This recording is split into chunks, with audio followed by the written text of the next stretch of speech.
Kosova nuk friksohet, por Kosova me qeverinë e përgjegjshme është e kujdesshme.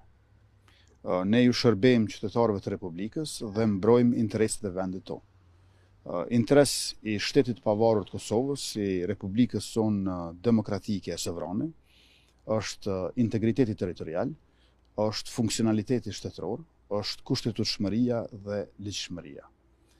Ne kemi dhënë propozimet tona në takimet që kemi pasur në Bruksel dhe jemi konstruktiv për bisedimet e ardhshme në dialogun që zhvillohet i lehtësuar apo i ndërmjetësuar nga Bashkimi Evropian.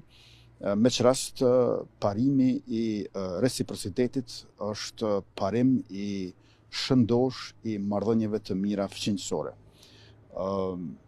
Marrëveshja duhet të arrihet, jemi të gatshëm që të punojmë për këtë, dhe kur bisedojmë për marrëveshje, nuk bëjmë dialog për dialog, jemi konstruktiv, jemi serioz, dhe njëkohësisht e vëmë theksin tek ajo që po pajtohen gjithnjë më shumë që të gjithë faktorët ndërkombëtar, e që e ka thënë në mënyrë shumë të qartë presidenti i Shtetit Bashkuar të Amerikës, Joe Biden, që marrëveshja për normalizimin e plot ndërmjet Kosovës dhe Serbisë duhet ta ketë në qendër njohjen reciproke.